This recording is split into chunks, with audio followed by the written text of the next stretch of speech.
Vamos a repetir un poquito lo que hablamos en la clase anterior. Estuvimos leyendo en Zacarías capítulo 3, hablando del ángel de Hashem y el sumo sacerdote Yehoshua, en hebreo, Josué en español. Y hubo una situación cuando el sumo sacerdote tenía ropas sucias y se quitó su suciedad, su ropa sucia se le quitó y se vistió de ropas de gala. En la clase anterior hablamos de ropaje nuestro que tenemos que quitar para poder servir a Hashem correctamente como sacerdotes espirituales. Y dijimos que la ropa habla de nuestra identidad y que la ropa normalmente da un mensaje, que tú puedes mirar la ropa de una persona y ver si es policía, si es guardia. También incluso los estudiantes de ciertos colegios tienen ropa para sus colegios. Entonces hay una identidad en la ropa. Y de eso aprendemos que estamos tomando una alegoría de esta profecía, hablando de nuestra situación. Y entonces dijimos que los que entre las naciones han sido alcanzados por el mensaje de salvación que fue enviado desde el pueblo judío hace 2000 años, casi, y han recibido el mensaje de la muerte y resurrección de Yeshua, hijo de Yosef, y que ese sacrificio era un sacrificio expiatorio, es decir, que toma los pecados de todo el mundo y los destruye en un sentido, para que todo aquel que crea en este mensaje reciba el perdón de sus pecados y una vida nueva que corresponde a la vida de la resurrección de Yeshua, que Hashem le levantó de los muertos después de 3 días de estar muerto. Todos aquellos que creen, que se arrepienten de sus pecados, que creen en el perdón y reciben esta vida nueva, el Espíritu del Eterno que es enviado a esa persona en ese momento, tiene una nueva identidad. El problema que hemos tenido durante 1700 y pico de años es que el cristianismo ha dado una identidad diferente a lo que Hashem quiere que tengan las personas que hayan tenido esta experiencia. El cristianismo se desvió del carril, se desvió del camino, se formó una nueva religión y ahora es el tiempo de restaurar lo que se hizo mal en la historia. A pesar de este descarril, este descarrilamiento, Hashem ha estado utilizando el mundo cristiano para salvar almas y también proclamar un mensaje de obediencia a los mandamientos que son para las naciones. Muchos de los mandamientos que son para las naciones. Entonces, el cristianismo ha servido en las manos del Eterno para traer salvación a millones de personas. Y eso hay que reconocer. Por otro lado, ha creado una identidad no del todo correcta. Porque ser cristiano en el lenguaje que nosotros conocemos significa algo diferente a ser judío. Y se creó el cristianismo cristianismo como sistema religioso, como una rebeldía contra el judaísmo, y quería ir por su propio camino. Y entonces se formó una nueva religión, llamado cristianismo, lo cual no es bíblica del todo. Hay cosas buenas tomadas de las escrituras, pero hay otras cosas que no son tan buenas. De eso hablamos la semana pasada. Y dijimos que la identidad de una persona que ha nacido de nuevo, que ha nacido del Espíritu de Hashem, no necesariamente debe ser cristiana. Es decir, cuando naces de nuevo no es lo mismo que ser hecho cristiano, sino es otra identidad. Y eso hay que romper la idea de que cuando uno nace de nuevo se hace cristiano, o se vuelve cristiano, o se convierte en cristiano. Eso es una falsa enseñanza que no está en las Escrituras. Y es un poco repetición. Los que quieran escuchar el mensaje anterior lo pueden pedir y yo se lo voy a mandar con mucho gusto. Pero tenemos que seguir adelante. Dijimos que no somos cristianos.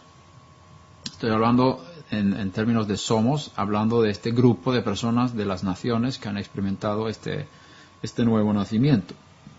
Los justos de las naciones, los que han sido escogidos de entre los pueblos para una vida nueva que ha venido desde la resurrección de Yeshua. Estos no deben llamarse cristianos, no somos cristianos. Otra cosa que dijimos fue que no somos judíos. Y otra cosa dijimos, no somos efraimitas. No sé si os ha llegado estas enseñanzas hasta cierto punto, sí, pero no quiero entrar demasiado en este tema. Pero es bueno saber que el que ha nacido de nuevo entre las naciones, en el plan de Hashem, de plan físico de restauración de Israel, no debe de identificarse como efraimita. Tampoco es israelita. Y ahí nos hemos quitado todas las ropas y ahí nos quedamos desnudos. Los de México se han quedado desnudos una semana y están desesperados para saber cuáles son las ropas de gala que Triel nos quiere enseñar. Bueno, yo os voy a invitar ahora a pasar a las cartas de Pablo, porque Pablo fue el shaliach, el enviado, el mensajero, el apóstol, enviado directamente del cielo a través de Yeshua para los no judíos. Entonces él es el mensajero de Yeshua a los no judíos. Como sabéis, Pedro fue el apóstol, el shaliach, el enviado a la circuncisión, pero Pablo fue el enviado del cielo para los incircuncisos. Es decir, Pablo tiene un mensaje a los no judíos en cuanto a su identidad, y esto vamos a estudiar en estas semanas. No vamos a poder encontrar todo hoy porque no hay tiempo suficiente, pero sí vamos a pasar por algunas cosas que Pablo enseña. La pregunta que hemos hecho al principio, ¿quiénes somos y qué vamos a hacer? Estamos intentando de contestar con estos estudios. ¿Quiénes somos y qué vamos a hacer? Y la pregunta fue contestada a medias la semana pasada diciendo que no somos. No somos cristianos, no somos judíos, no somos efraimitas, no somos israelitas. Ahora vamos a empezar a contestar la segunda parte, ¿quiénes somos? En primer lugar quisiera buscar en Romanos capítulo 15, versículo 10. Podéis venir conmigo si tenéis Biblias o mirar la pantalla que yo lo voy a buscar. Aquí lo tenemos. Podemos leer desde el versículo 8. Leo de la versión de las Américas y hago un poco de cambios para ajustarlo al lenguaje que está más afín con el hebreo. Pues os digo que el Mesías se hizo servidor de la circuncisión. Ahí se refiere a los judíos. El Mesías se hizo servidor de los judíos para demostrar la verdad de Dios. ¿Por qué? Porque los profetas habían dicho que un Mesías iba a venir y sufrir y morir y ser resucitado al tercer día. Y otras muchas cosas que los profetas profetizaron acerca de él. Es decir, para demostrar la verdad de Dios, para confirmar las promesas dadas a los padres. Es decir, Abraham, Isaac y Jacob tenían ya las promesas de un redentor, y se ve en varias ocasiones en los escritos antiguos. Y aquí viene la segunda parte. La primera parte es que el Mesías fue enviado a los judíos, servidor de la circuncisión, pero también el 9 dice, y para que los gentiles glorifiquen a Dios por su misericordia, como está escrito, por tanto te confesaré entre los gentiles y a tu nombre cantaré. Esta es una cita del no me acuerdo, creo que es el Salmo 117, pero bueno. Y vuelve a decir, regocijaos gentiles con su pueblo. Entonces, tenemos aquí un problema. Aquí el Salmo anima a los gentiles, con otras palabras, los no judíos, a regocijarse, es decir, alabar a Hashem, con el pueblo del Eterno. ¿Quién es este pueblo del Eterno? En este caso tenemos que limitar la expresión pueblo de Dios o pueblo de Hashem a los judíos. Sin embargo, vemos también en otros escritos de Pablo que también los no judíos son llamados pueblo de Dios. Entonces, como el que está acostumbrado al mundo hebreo sabe que un término puede tener varios significados dependiendo del contexto en el cual está escrito. Es decir, el pueblo de Dios puede significar varias cosas. En este caso, en este versículo, significa el pueblo judío. Y los gentiles son los no judíos, que en este caso han sido los que han alcanzado la salvación, o han recibido el mensaje de salvación y están en el camino de la salvación por medio del mensaje que les ha llegado, y pueden regocijarse juntamente con los judíos. Regocijaos gentiles con su pueblo. Y en este caso diríamos que los gentiles no son pueblo de Dios, según este versículo. Ahora vamos a ir a otro versículo. ¿Los gentiles pueden ser pueblo de Dios? Ciertamente que sí. Vamos a ver en 1 Corintios 9:25.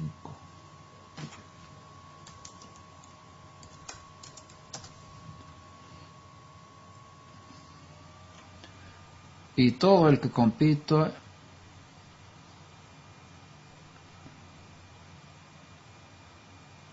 estamos en Romanos 9:25.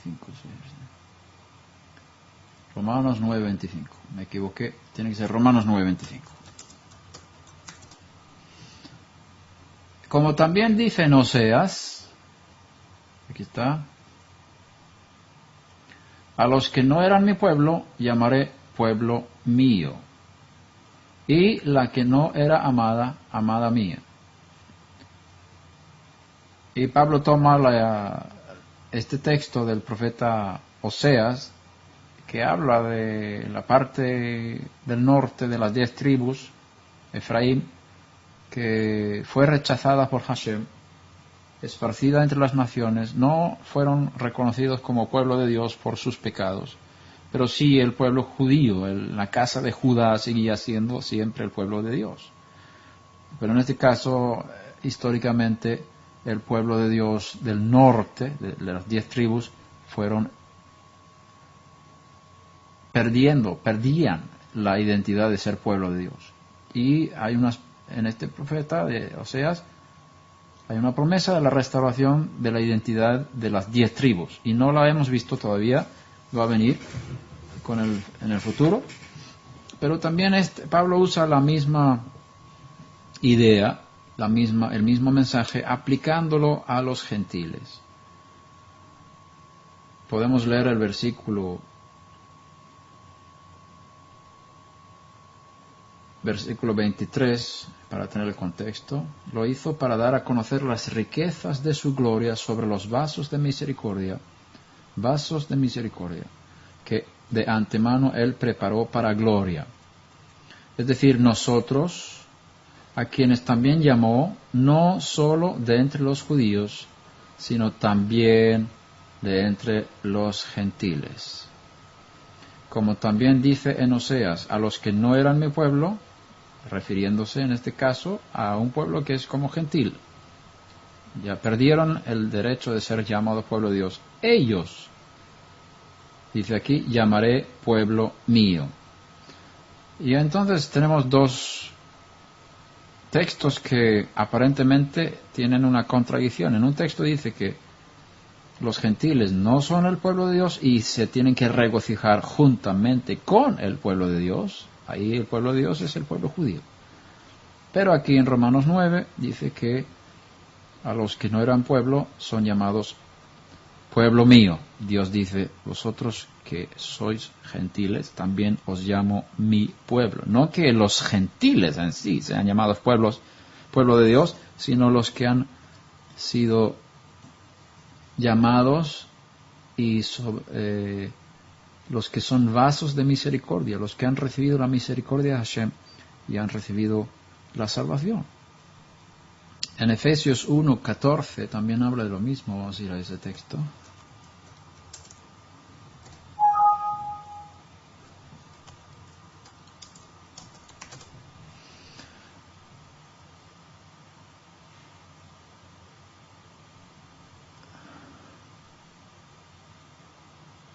Podemos leer el versículo 13. En él también vosotros. Él está hablando aquí, Pablo, para tener todo el contexto de Efesios. Este capítulo primero habla a los judíos. Dice que él es apóstol, es el enviado por la voluntad de Dios, y está escribiendo ahora primeramente de los judíos. Versículo 3, bendito sea el Dios y Padre nuestro Señor Yeshua Mashiach, que nos ha bendecido, es decir, nosotros los judíos, con toda bendición espiritual en los lugares celestiales en el Mesías, según nos escogió en Él antes de la fundación del mundo, para que fuéramos santos y sin mancha delante de Él.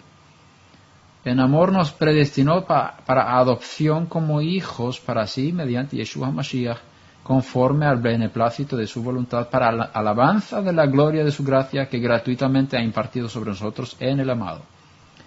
En Él nosotros, los judíos, tenemos redención mediante su sangre y perdón de nuestros pecados según las riquezas de su gracia. ¿Dónde tienen los judíos el perdón de sus pecados? En Yeshua. Y las riquezas de su gracia, que ha hecho abundar para con nosotros, los judíos, en toda sabiduría y discernimiento, que nos dio a conocer el misterio de su voluntad según el beneplácito que se propuso en Él, con miras a una buena administración en el cumplimiento de los tiempos, es decir, de reunir todas las cosas en el Mesías, tanto las que están en los cielos como las que están en la tierra. En Él también hemos obtenido herencia, los judíos. Está hablando de una herencia espiritual, una herencia celestial, habiendo sido predestinados según el propósito de aquel que obra todas las cosas conforme al consejo de su voluntad, a fin de que nosotros, los judíos, que fuimos los primeros en esperar en el Mesías, seamos para alabanza de su gloria. En Él, y ahora viene, en Él también vosotros. ¿A quién ahora escribe? A los no judíos. Esa es su misión como apóstol de los incircuncisos. Él está dando el mensaje, la misma salvación que ha alcanzado el pueblo judío, ahora está predicándose entre los no judíos. Dice, vosotros también, después de escuchar el mensaje de la verdad, el evangelio, la buena nueva de vuestra salvación, y habiendo creído, fuisteis sellados en él con el Espíritu Santo, que se puede entender de diferentes formas, Ruach HaKodesh, el Espíritu de Santidad, o Espíritu del Santo, de la promesa, que nos es dado como garantía de nuestra herencia, con miras a la redención de la posesión adquirida de Dios para alabanza de su gloria. Aquí está llamando a los gentiles posesión de Dios, de la posesión. Eso es un término muy cerca del mismo término que se usa para el pueblo de Israel cuando está a los pies de Sinai. Vosotros seréis mi especial tesoro, una posesión especial para mí. Ahora los gentiles que han recibido la salvación son llamados pueblo de Dios, que no tenían el derecho de tener esta identidad, esta ropa, pero por pura misericordia y gracia Hashem los toma también como su pueblo. Eso no significa que se hacen judíos, sino que son parte del proyecto de redención que Hashem ofrece al judío y al no judío. Entonces es un pueblo de Dios espiritual, podemos llamarlo así, es un pueblo de Dios celestial, y el pueblo de Dios entre los gentiles no es un pueblo que forma una nación física como el pueblo judío aquí en la tierra, sino es una cosa espiritual, es un pueblo que tiene su ciudadanía en los cielos, juntamente con aquellos judíos que han tenido la misma experiencia con el poder de la resurrección del Mesías. Entonces se ve, como hablamos en la clase anterior, como un triángulo, podemos llamarlo o ver como un triángulo con la base abajo. Voy a ver si puedo dibujar algo semejante. Voy a intentar dibujar un triángulo. Con el ratón no es fácil dibujar. En una punta de abajo tenemos el pueblo judío. En la otra punta abajo tenemos todas las naciones, los gentiles, los hijos de Noah. En el cielo, en la punta de arriba, tenemos tanto judíos como no judíos. Se unen en uno arriba del todo. Abajo son dos pueblos, los circuncidados y los no circuncidados. Dos pueblos abajo, pero en el cielo se unen como uno, como un triángulo. Entonces, cuando leemos las cartas de Pablo, tenemos que saber que él está hablando desde el cielo. ¿Os acordáis que él dijo en varias ocasiones, no os fijéis en las cosas aquí abajo, tened vuestra mirada en los cielos, etcétera, etcétera? Es decir, cuando Pablo, él está en un nivel espiritual tan alto que cuando él escribe sus cartas, él no está hablando aquí de las cosas que hay en la tierra, está hablando de las cosas que hay en los cielos. Y desde el punto de vista celestial, ahí no hay judío, ni gentil, ni griego, ni hombre, ni mujer. Ahí hay una unidad en el Mesías Yeshua con Hashem. Ahí está el pueblo unido espiritual de Hashem, digamos.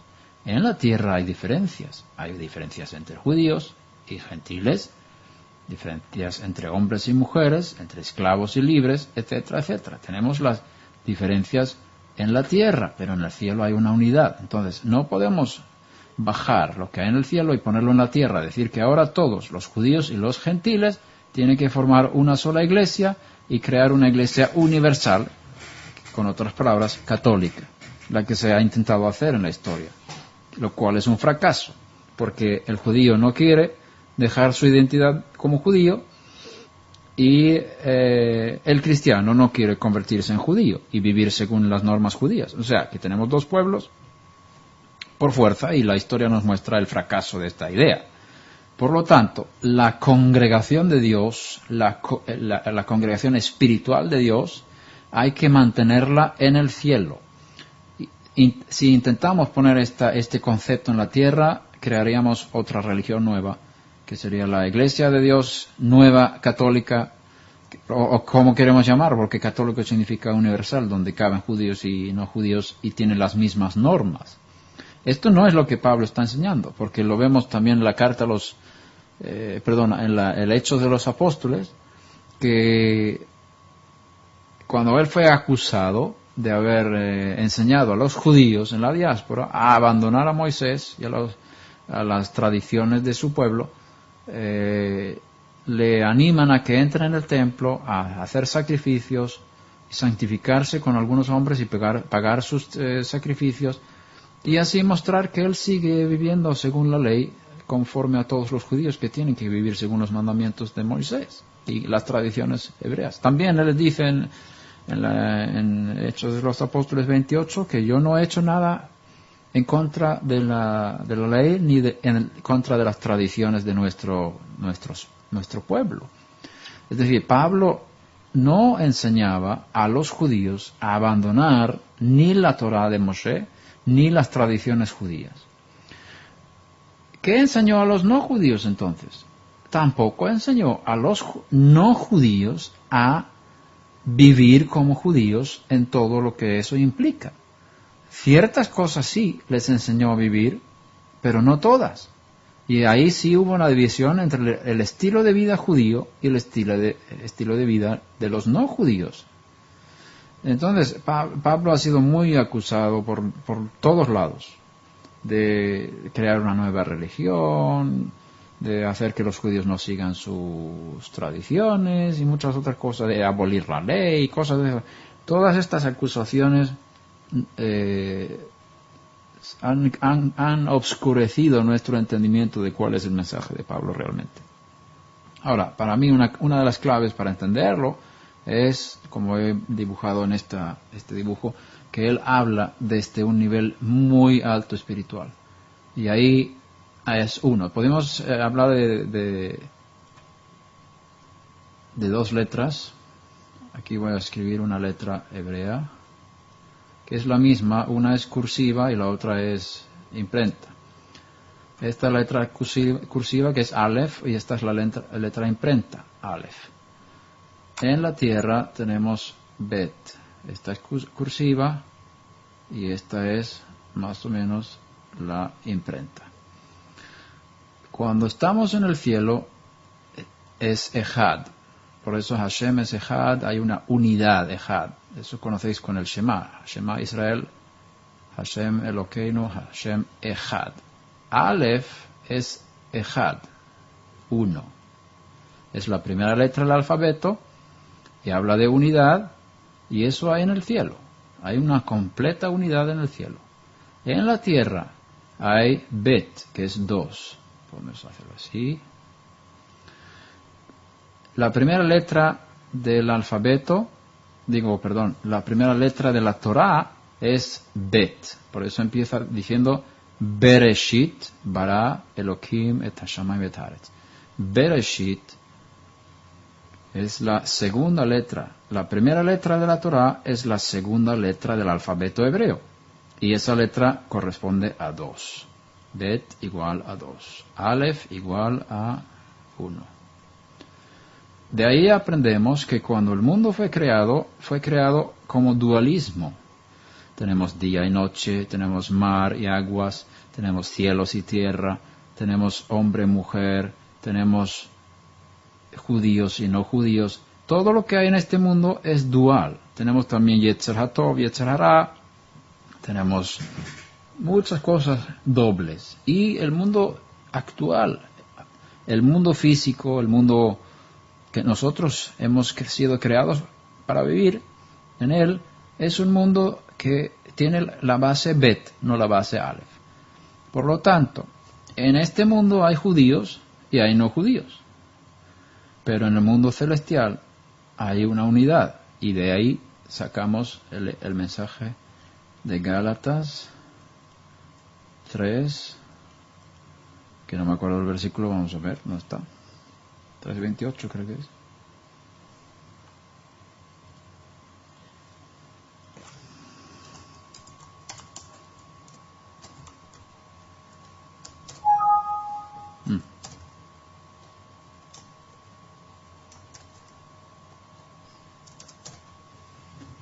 Aquí está, 3:28.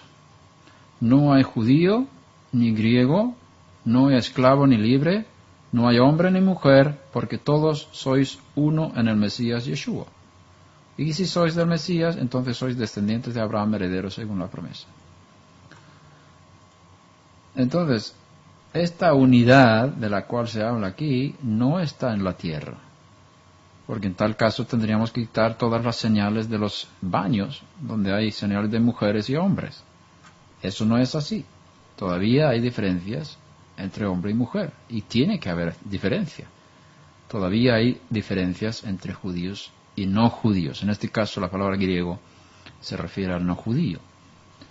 En la versión aramea de Peshitta dice arameo aquí. No hay judío ni arameo. Pero el sentido es que el griego en este caso, o el arameo, es el no judío en el vocabulario de Pablo. Con otras palabras, ¿dónde no hay judío ni griego? ¿En la tierra o en el cielo? Ya sabéis la respuesta. En el cielo, donde está Aleph, pero aquí en la tierra está Bet. No mezclemos estas dos cosas, porque si las mezclamos vamos a tener muchos problemas. Quiero evitar que se vuelva a repetir los mismos problemas y los errores que se han cometido en la historia.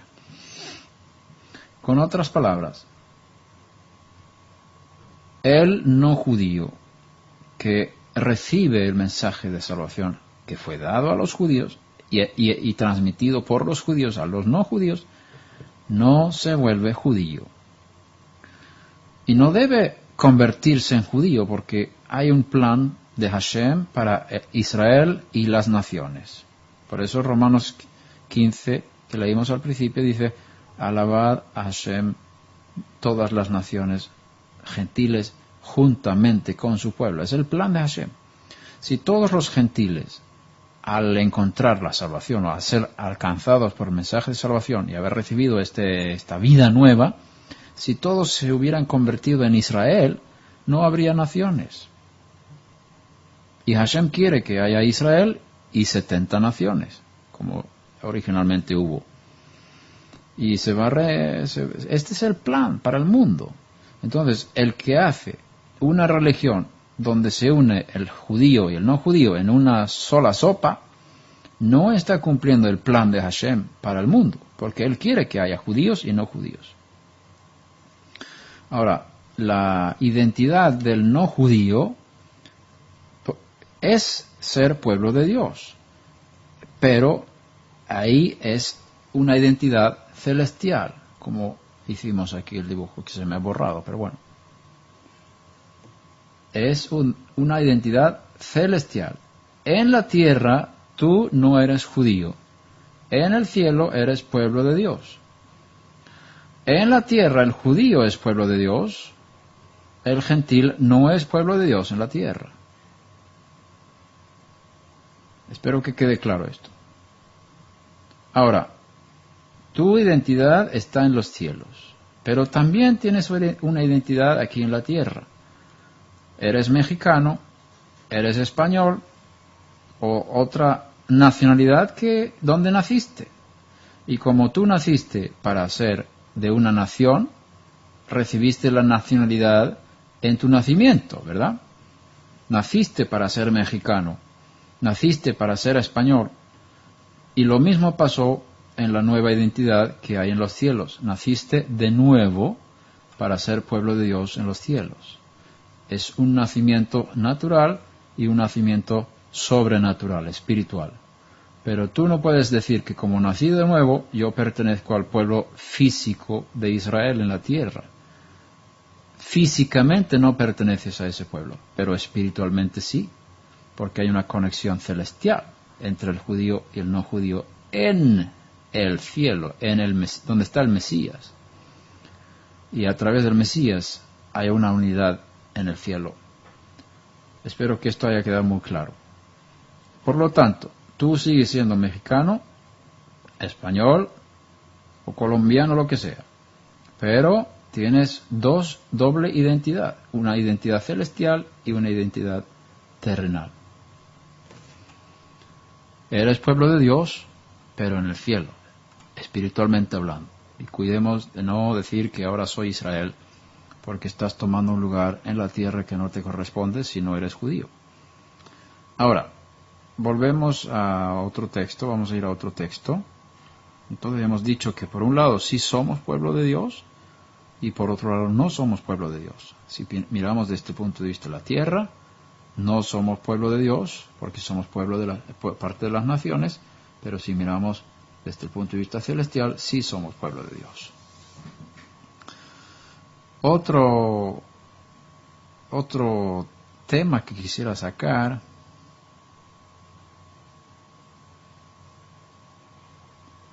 y eso no son términos de Pablo, porque ha surgido en los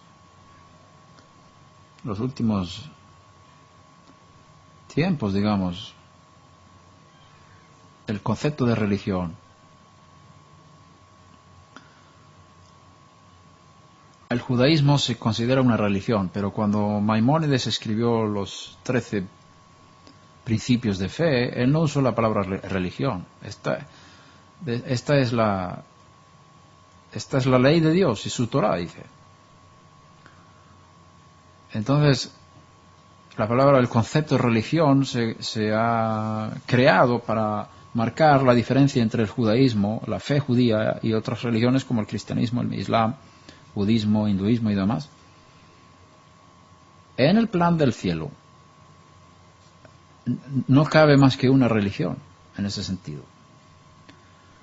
El judaísmo, si queremos llamarlo así, que es la fe judía, es la fe de la escritura, es la fe que practica el pueblo judío. Hay lugar para todas las naciones. Entonces el judaísmo no está limitado a ser únicamente del judío. Y esto hay que tener muy en claro, porque cuando practicamos el judaísmo, hay dos ramas de judaísmo que podemos practicar. El judío que nace en Israel físicamente, practica el judaísmo de la Torah, de los 613 mandamientos que fueron dados en Sinai. Sin embargo, hay un judaísmo universal, que es un término que estoy lanzando para entender lo que está pasando en el mundo. Hay un judaísmo universal. A ver.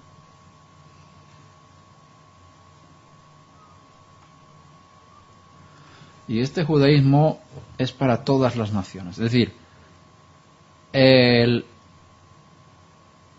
la Torá y el pueblo de Israel tiene una respuesta a las naciones, a cómo deben vivir para servir al Eterno.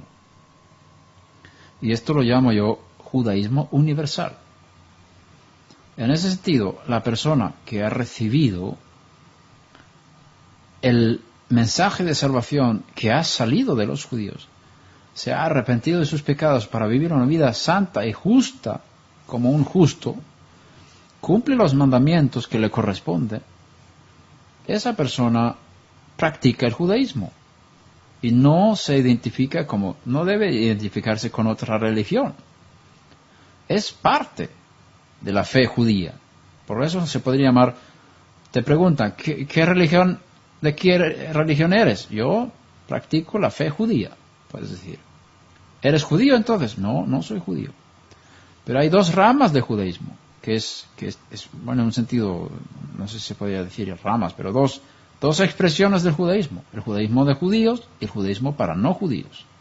Yo estoy practicando el judaísmo para los no judíos, que es un judaísmo universal. Judaísmo universal. En ese sentido, estás dentro de la esfera que es la fe de los padres, Abraham, Isaac y Jacob, de los profetas, Moshe, todos los profetas, Daniel, Ezequiel, Oseas, Amós, el rey David, estás con el reinado de Israel, identificándote con un proceso histórico que Hashem ha hecho a través de su pueblo Israel, te identificas con esa fe. Tienes una Biblia hebrea, tienes una Biblia judía, que fue escrita por judíos. Y tú practicas la fe judía para las naciones. Y no eres cristiano, ni eres judío, ni eres israelita, ni israelí, sino eres un justo de las naciones. Eres parte del pueblo de Dios celestial. Has recibido la salvación. Y eres se puede llamar, practicante del judaísmo. El judaísmo universal, sin ser judío. En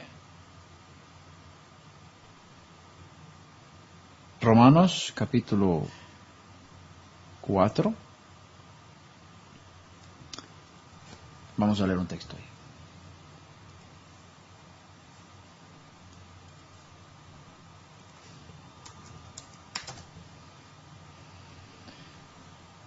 ¿Qué diremos entonces que halló Abraham nuestro padre según la carne? Está hablando como judío, ¿verdad? Porque ningún no judío puede decir, Abraham es mi padre según la carne. Solamente los descendientes físicos de Abraham pueden decir eso. Nuestro padre según la carne. ¿Qué halló? ¿Qué encontró? Porque si Abraham fue justificado por las obras, tiene de qué jactarse, pero no para con Dios. Porque, ¿qué dice la Escritura? Y creyó Abraham a Dios y le fue contado por justicia. Ahora bien, al que trabaja, el salario no se le cuenta como favor, sino como deuda. Mas el que no trabaja, pero cree en aquel que justifica al impío, su fe se le cuenta por justicia. Como también David habla de la bendición que viene sobre el hombre, a quien Dios atribuye justicia aparte de las obras. Bienaventurados, o dichosos, mejor dicho, aquellos cuyas iniquidades han sido perdonadas y cuyos pecados han sido cubiertos. Dichoso el hombre cuyo pecado el Señor no tomará en cuenta. Es pues esta bendición solo para los circuncisos, los judíos, o también para los incircuncisos, porque decimos a Abraham la fe le fue contada por justicia. Entonces, ¿cómo le fue contada? Siendo circunciso o incircunciso. Es decir, cuando esto se dijo a Abraham, eso está en Génesis 15, conocéis la historia, ¿no? Que Hashem le llama, sal fuera y mira las estrellas, cuéntalas si puedes, así será tu descendencia. Y Abraham creyó a Hashem y se le fue contado como justicia. Y la pregunta es, ¿en ese momento Abraham estaba circuncidado o incircunciso? En el capítulo 15 de Génesis, cuando habla de esto, él no estaba circuncidado. Él estaba incircunciso.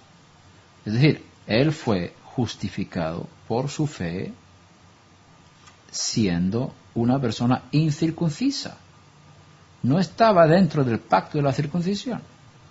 Y dice aquí, no siendo circunciso, sino siendo incircunciso. Y recibió la señal de la circuncisión como sello de la justicia, de la fe que tenía mientras aún era incircunciso. Es decir, para Abraham nuestro padre, la circuncisión física de su cuerpo fue un sello que Hashem le dio, que en su caso le declaró o le confirmó, podríamos llamarlo así, confirmó la justicia de la fe que ya tenía antes de ser circuncidado, para que fuera padre de todos los que creen sin ser circuncidados.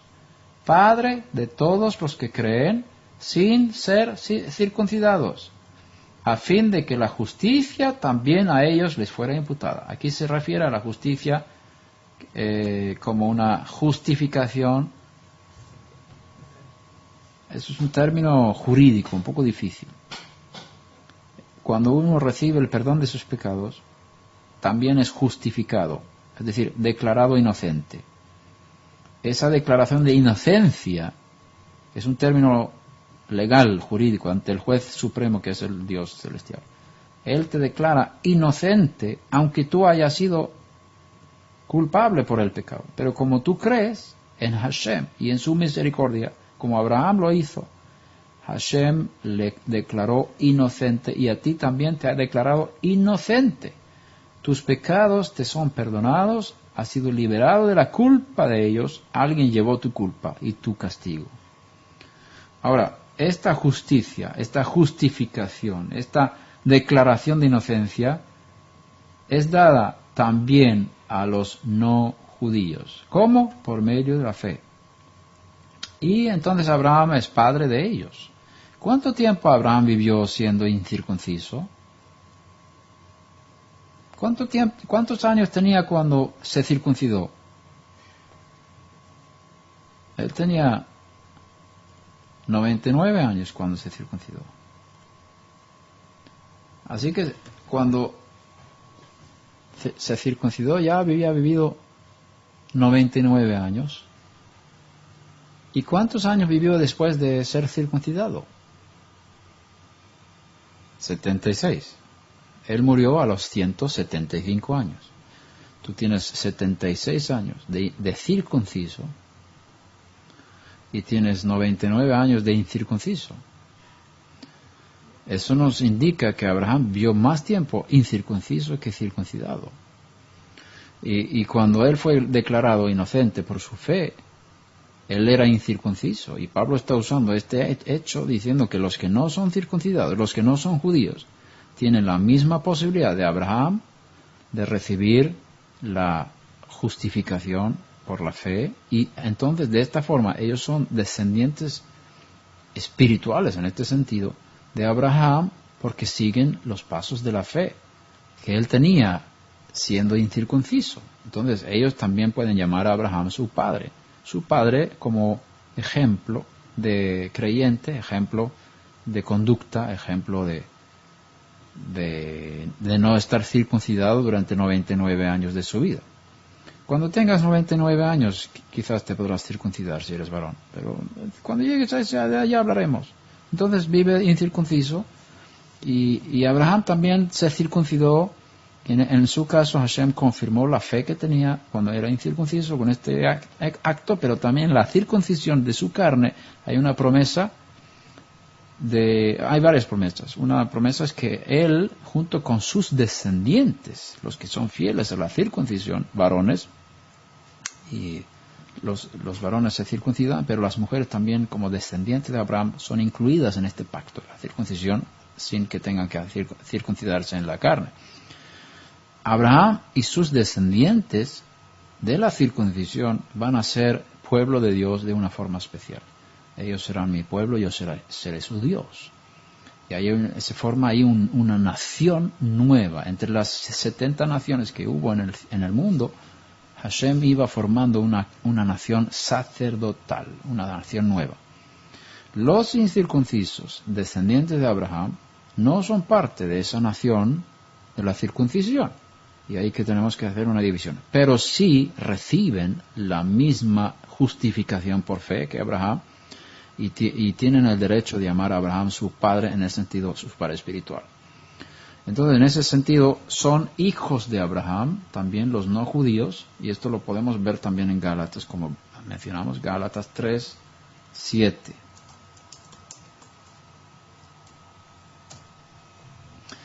Por consiguiente, sabed que los que son de la fe, aquí tenemos el texto, sabed que los que son de la fe, estos son hijos de Abraham. Los que son de la fe, son hijos de Abraham. Es decir, está hablando aquí de algo metafísico, algo sobrenatural, algo espiritual.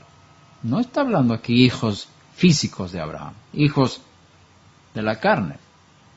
Porque está hablando de las naciones, de los gentiles, los que no son descendientes físicos de Abraham, ellos también son, espiritualmente hablando, hijos de Abraham. Siguen a Abraham como su padre espiritual. Y la Escritura, previendo que Dios justificaría a los gentiles por la fe, anunció de antemano las buenas nuevas a Abraham, diciendo, en ti serán benditas todas las naciones. Así que los que son de fe son bendecidos con Abraham el creyente, porque están viviendo la misma vida, teniendo la misma calidad de relación con Hashem que Abraham tenía, y por lo tanto, él es el prototipo, el gran ejemplo para todos aquellos no judíos que creen como él. Y eso hay que verlo así. Ahora, hay diferentes tipos de promesas que también Abraham recibió y sus descendientes recibieron. Los descendientes espirituales reciben una herencia espiritual. Los descendientes físicos reciben una herencia física. Entonces, si tú tienes la fe, que es una cosa espiritual de Abraham, recibes la bendición espiritual que Abraham recibe. Si tienes la descendencia, que si eres descendencia física de Abraham, tienes derecho a una bendición física de Abraham, que es la tierra de Israel.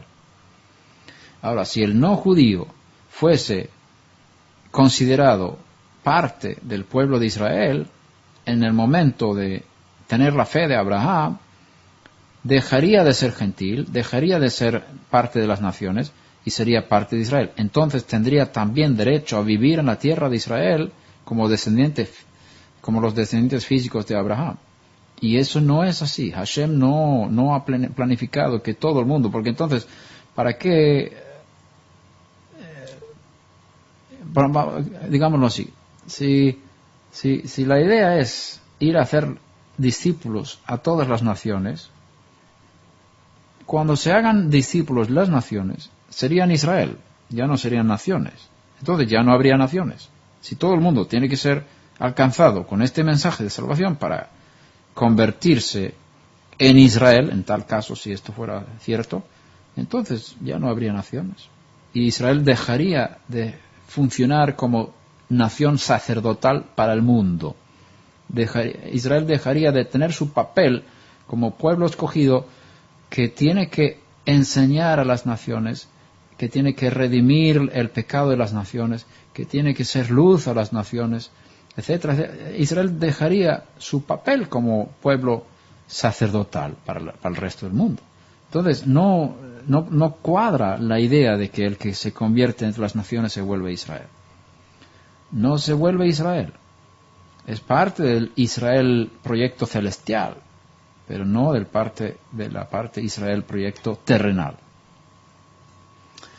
Ahora, hemos dicho entonces que el no judío que ha recibido la salvación es, en un sentido, pueblo de Dios y puede llamarse hijo de Abraham.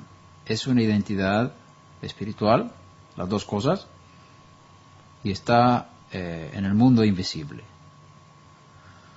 Hemos dicho también que se puede decir que yo soy practico y soy parte de la religión judía, el judaísmo universal.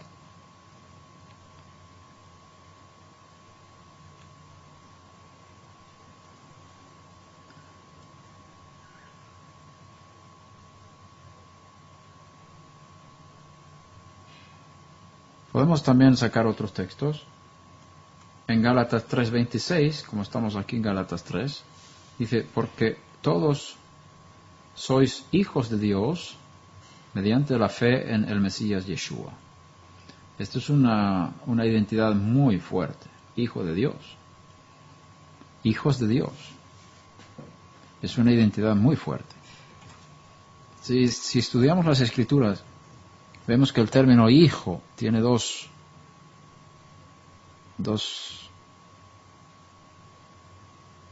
implicaciones importantes. La primera es que te identificas y con tu padre. Un hijo sigue el ejemplo de su padre. Es decir, si tú te llamas hijo de Abraham, significa que eres un seguidor de Abraham. Es un seguidor, uno que sigue el ejemplo. No sé si habéis oído hablar de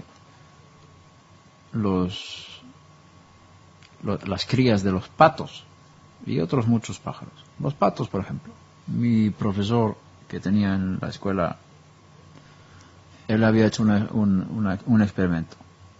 Había unos huevos de patos que salieron los patitos.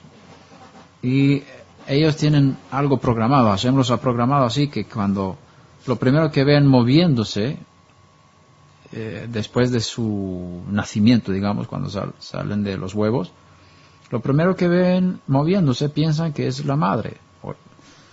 Y entonces él había hecho una caja de zapatos, un cartón de estos, de zapatos, había puesto delante de ellos y nacieron y tenía una cuerda al cartón de zapatos, patos.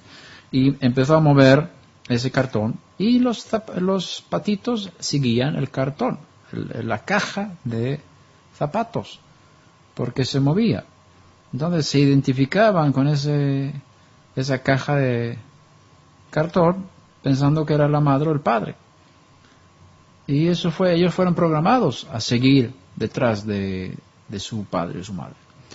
Es una pequeña ilustración de cómo un hijo mira a su padre y sigue su ejemplo y camina detrás de él y hace lo mismo. Donde va mi padre, voy yo. Y como paréntesis podemos decir que el término hijo en hebreo, ben, también incluye a las hijas. Como en español se dice hijo, ¿cuántos hijos tienes? Tengo 5 hijos, 3 hijos y una hija. 2 hijas.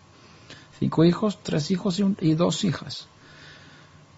Entonces, hijo significa también hija. Dentro del término hijo está también la mujer incluida. Pero en términos legales, en términos jurídicos, la hija no tiene la misma herencia que el hijo. En la Torá, el hijo es el que hereda la tierra, el terreno de su padre y demás, y la hija se prepara para casarse con un hombre que ha tenido una herencia de su padre. Por lo tanto, las herencias no pasaban a las hijas, las herencias físicas. Y entonces tenemos que tener en cuenta que el concepto de hijo tiene que ver con herencia, y en ese sentido las mujeres que nacen de nuevo en la vida nueva que es en la resurrección del Mesías, en el cielo son identificadas como hijos, no hijas. Son hijos de Dios. Una mujer nacida de nueva en la identidad celestial, en la identidad Aleph. No es hija, sino hijo, porque ahí tiene todos los derechos de herencia que tienen los varones hijos en la tierra. Por lo tanto, una mujer que es de las naciones, que ha recibido la salvación, es identificada como hijo de Dios también. No sé si esto es un poco difícil, pero estamos hablando de términos jurídicos, no, porque en el cielo no hay sexo, no hay varón ni mujer, como hemos dicho, y los ángeles no tienen sexo. Entonces, en ese sentido, el que nace de nuevo tiene una identidad de varón en el cielo. Por eso dice que todos tienen que nacer de nuevo y crecer a ser un varón maduro en el Mesías. Eso está en Efesios. En ese sentido, ahí no hay varones y mujeres, pero la implicación jurídica tiene que ver con la herencia ya, como hijos de Dios. Es una identidad muy hermosa llamarse hijo de Dios. La segunda parte que hace un hijo no solamente identifica a su padre, es decir, se identifica con su padre, sigue los pasos de su padre, hace lo que hace el padre, recibe la enseñanza del padre, es un seguidor del padre. La segunda cosa que hace es que representa al Padre. Representa al Padre. En la historia, cuando un padre muere, el que representa al padre en la familia es el hijo primogénito en la familia. Él seguirá siendo el sacerdote cuando esté su padre ausente de la familia. El papel del padre se pasa al hijo en el sentido de representante también. Por lo tanto, uno que es hijo de Dios representa a Dios, sigue a Dios y representa a Dios. Hay muchas implicaciones y son muy fuertes y muy profundas que no tenemos tiempo de entrar en esto. Es decir, es una de las ropas que tienes, eres hijo de Dios. Y esto es una gran, gran bendición. Que podemos leer también en Primera de Juan.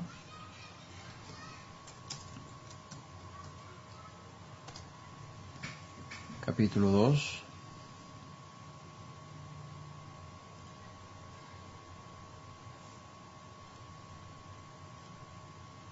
Hijitos míos,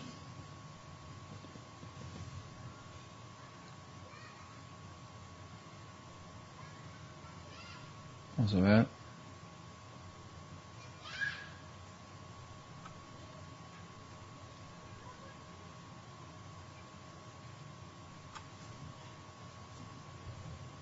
Es el capítulo 3 de la primera carta de Juan. Dice, mirad cuán gran amor nos ha otorgado el Padre para que seamos llamados hijos de Dios. Y eso somos. No solamente llamados, sino somos. Por esto el mundo no nos conoce porque no le conoció a Él. Nosotros somos como Él, como hijos. Ahora, el término hijo, ben, en hebreo tiene la misma raíz que un edificio, binyan.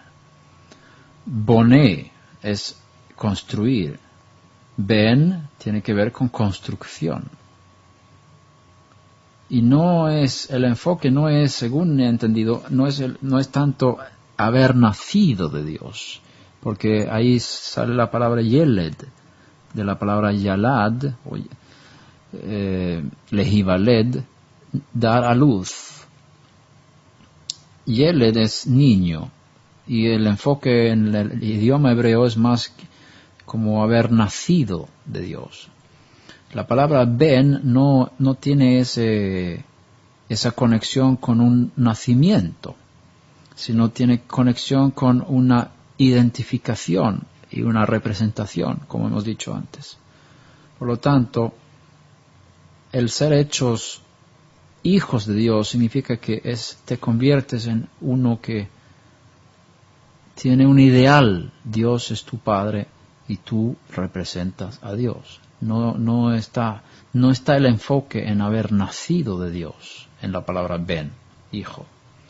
Es una construcción, digamos. Dios está construyendo un edificio a través de sus hijos, ben, binyan. Y es interesante que es la primera palabra, si ahora entramos en un poco de secretos de las letras hebreas, la palabra ben se escribe con bet, nun.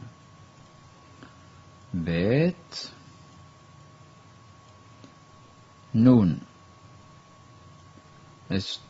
Y la letra bet es la misma letra que aparece en la primera letra de la Torah, Bereshit. Bet es la palabra bet, la letra bet significa casa en hebreo.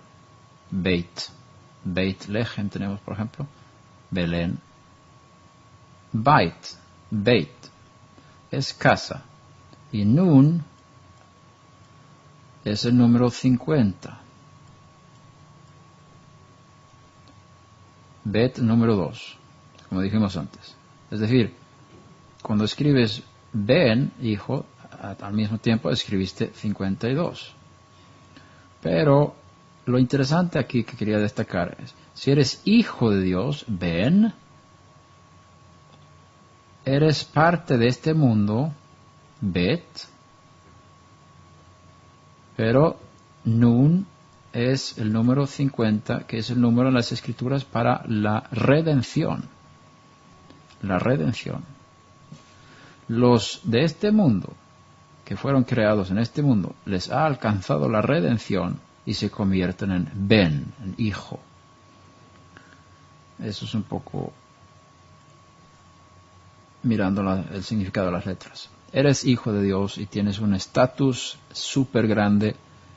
Puedes llamar a Dios tu Padre y puedes tener una relación con Dios muy, muy fantástica.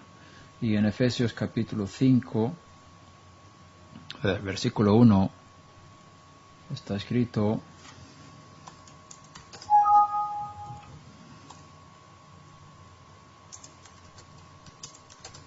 sed pues imitadores de Dios como hijos amados.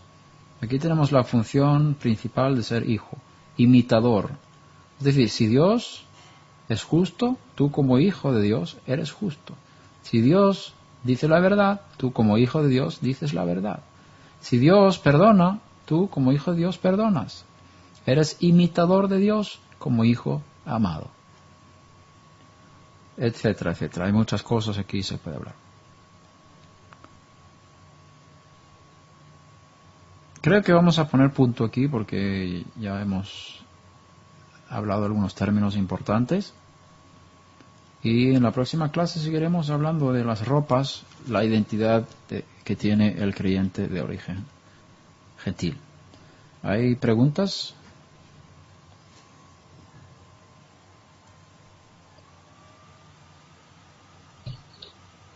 Bien. Bueno, aquí hay una pregunta.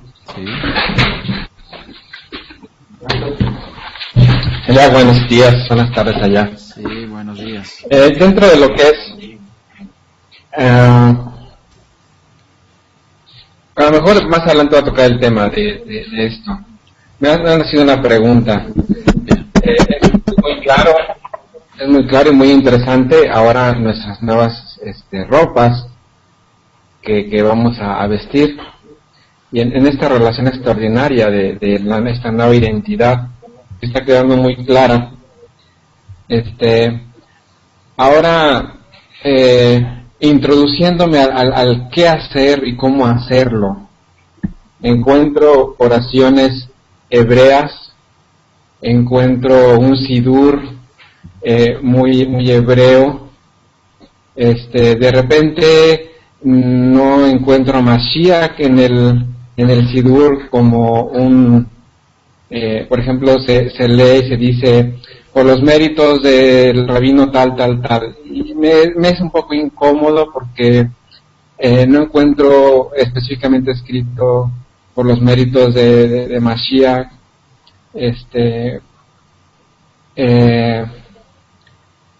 Esa parte me acostumbrado yo como con mis ropas viejas a hablar y en esos términos por los en el nombre de nuestro Salvador, ahora ya conocido como Yeshua.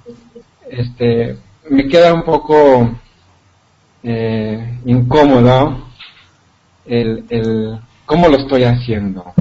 Bien. ¿Cuál es la pregunta? La pregunta es, en esta nueva identidad que tengo, estoy haciendo oraciones a través de un concepto hebreo. Uh-huh. ¿Cómo lo aplico en esta nueva identidad? ¿Cómo me comunico ahora? Bien, buena pregunta. Hay varias cosas que quisiera contestar a esa pregunta.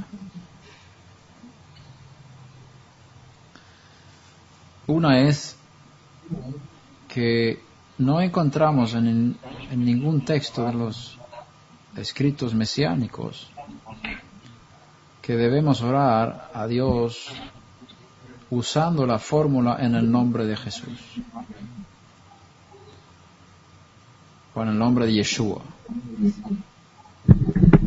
No encontramos ningún ejemplo de oraciones. Por ejemplo, lee todo el libro de los Hechos de los Apóstoles. No encuentras ni una sola oración donde terminan diciendo en el nombre de Yeshua. Tampoco voy a quitar el sonido aquí un momentito.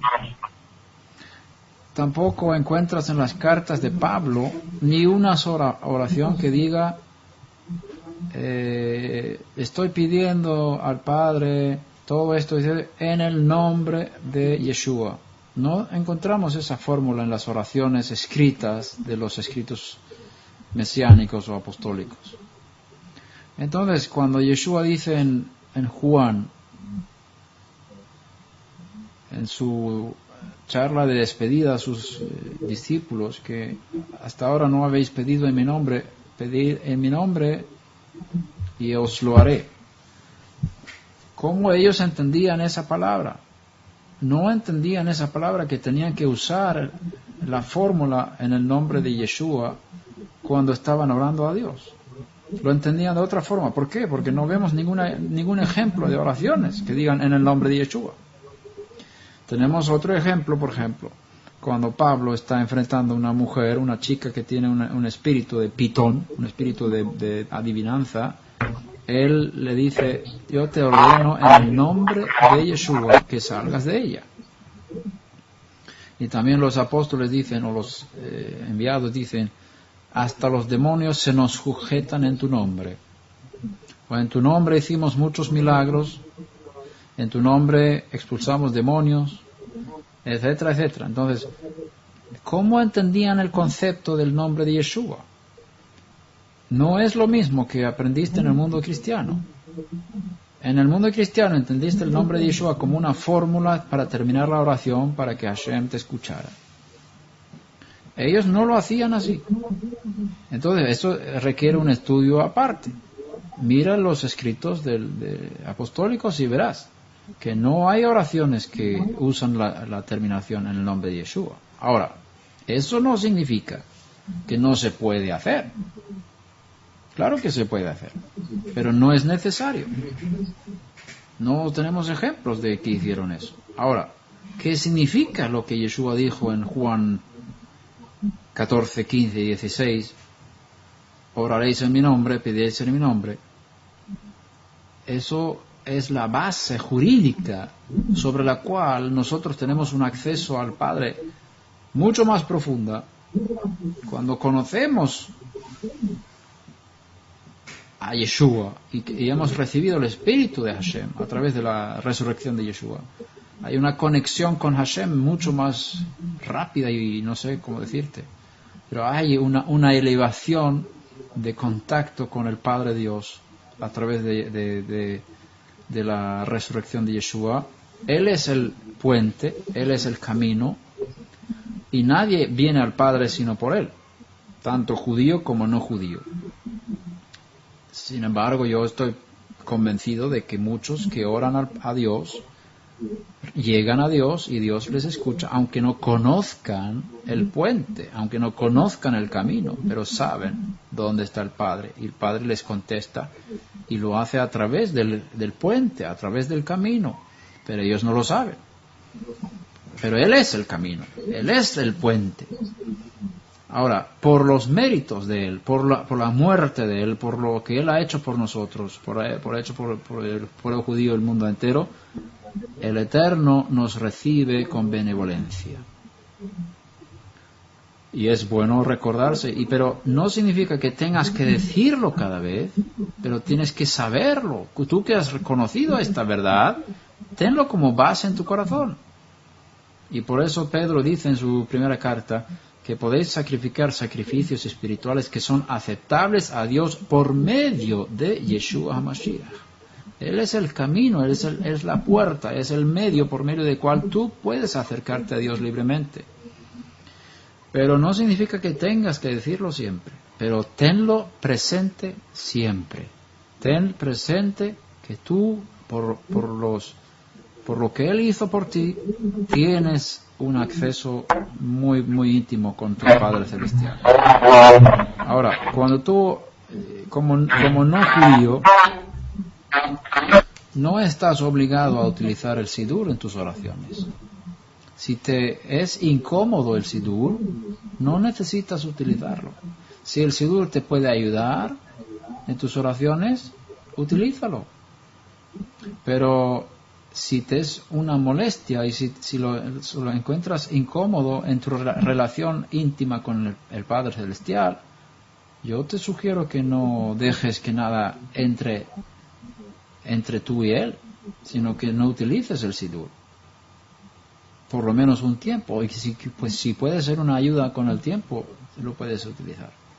Pero no es una obligación para el no judío orar con las oraciones del Sidur. No es una obligación. Es una recomendación y es parte de la vida de oración que yo creo que aumenta la espiritualidad del no judío. Pero tú eres un caso como yo soy otro, y cada uno es un caso personal, y tenemos que encontrar nuestra forma de intimizar la mejor forma, y tú tienes que buscar la tuya, y tienes toda libertad para hacerlo. Espero que haya contestado tu oración. Sí. Claro que sí, gracias. Tengo unos minutos y tengo que salir porque hay oración de la tarde en la sinagoga y tengo que salir en unos minutos. Voy a dejar para una pregunta más. Bien, por lo pronto, por nuestro lado creo que es todo, creo que quedó bien claro todo. Qué bien. Seguimos estando desnudos. Qué bien. Entonces, para dentro de una semana podemos seguir con la próxima clase, ¿verdad? Así es.